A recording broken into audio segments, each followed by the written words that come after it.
મિત્રો જ્યારે આર્ટિકલની વાત કરતા હોય ત્યારે આર્ટિકલ એ એન અને ધ છે. એ અને એન છે એ અનિશ્ચિત આર્ટિકલ એટલે કે ઇનડેફિનેટ આર્ટિકલ કહેવાય છે, કેમ કે તે ચોક્કસ વસ્તુ કે સ્થિતિનો દર્શાવતી નથી.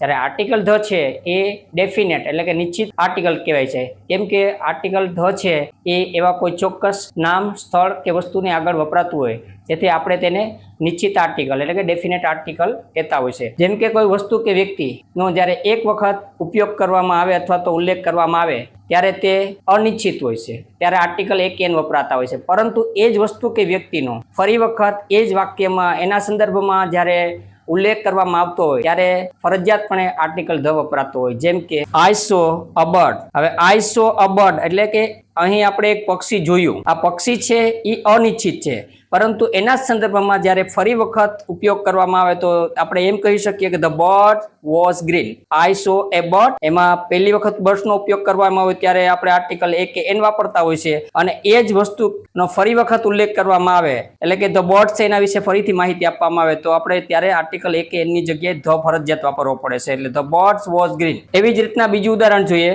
હિયર ઇઝ એ કાઉ. તો અહીં કાઉ છે એક વખત ઉલ્લેખ કરવામાં આવ્યો એટલે અનિશ્ચિત છે, એટલે આપણે આર્ટિકલ એ ઉપયોગ કરેલો છે.